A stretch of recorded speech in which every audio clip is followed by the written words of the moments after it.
আপনি কি জানেন আপনি যখনই ইন্টারনেটে কিছু খুঁজছেন, কোনো ওয়েবসাইটে ঢুকছেন, এমনকি ইনকগনিটো মোডেও ব্রাউজ করছেন, তখনও কেউ আপনার গতিবিধি লক্ষ্য করছে?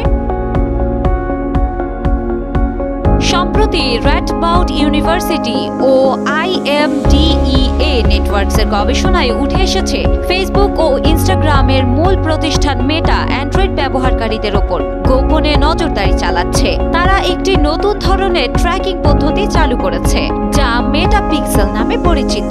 এই পদ্ধতি এমনকি ইনকগনিটো মোডে কুকি ডিলিট বা লগ আউট অবস্থায় থেকেও ব্যবহারকারীর তথ্য সংগ্রহ করতে সক্ষম। বিশ্বজুড়ে লাখ লাখ ওয়েবসাইটে মেটা পিক্সেল স্ক্রিপ্ট এমবেড করা হয়েছে। এটি ফোনে ইনস্টল থাকা মেটার অ্যাপগুলো যেমন ফেসবুক, ইনস্টাগ্রামের সঙ্গে তথ্য বিনিময় করে। ফলে আপনি যদি ওয়েব ব্রাউজারে লগ ইন না থাকেন, তবুও আপনার ব্রাউজিং তথ্য অ্যাপের মাধ্যমে মেটার কাছে চলে যায়। অ্যাপে লগ ইন করলে এই তথ্য ব্যবহারকারীর অ্যাকাউন্টের সঙ্গে মিলিয়ে ফেলা হয়।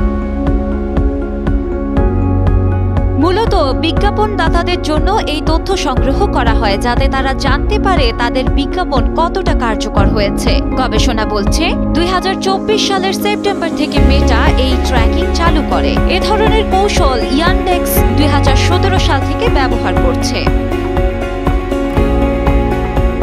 গবেষণা প্রকাশের পর 2025 সালের 3রা জুন থেকে মেটা পিক্সেল স্ক্রিপ্ট বন্ধ করে দেওয়ার ঘোষণা আসে। বেশিরভাগ ওয়েবসাইট থেকে কোড সরিয়ে ফেলা হয়েছে বলেও জানায় প্রতিষ্ঠানটি। তবে ইয়ানডেক্সের স্ক্রিপ্ট এখনো সক্রিয় রয়েছে। এটি প্রায় 30 লাখ ওয়েবসাইটে ব্যবহৃত হচ্ছে। এই ট্র্যাকিং প্রধানত ক্রোম ও ক্রোম ভিত্তিক ব্রাউজার ব্যবহারকারীদের ক্ষেত্রেই বেশি কার্যকর, কারণ এই ব্রাউজারগুলো ফোনের অ্যাপের সঙ্গে নিবিড়ভাবে যুক্ত থাকে। ফলে অ্যাপের মাধ্যমে ব্রাউজারকে নজরদারির একটি উপকরণ হিসেবে ব্যবহার করা সম্ভব হয়। গবেষকরা নিরাপত্তার জন্য মেটা ও ইয়ানডেক্সের অ্যাপ সরিয়ে ফেলার পাশাপাশি ডাকডাকগো বা ব্রেভ এর মতো সুরক্ষিত ব্রাউজার ব্যবহারের পরামর্শ দিয়েছেন। তাছাড়া ফোনের সেটিংসে গিয়ে অ্যাপ পারমিশন ও ব্যাকগ্রাউন্ডের অ্যাক্টিভিটিও সীমিত রাখতে বলেছেন তারা। যদিও গুগল এই সমস্যার বিষয়ে জানে, তবে অ্যান্ড্রয়েডের এই ফিচার বদলাবে কি না সে বিষয়ে এখনো কোনো আনুষ্ঠানিক প্রতিক্রিয়া দেয়নি প্রতিষ্ঠানটি।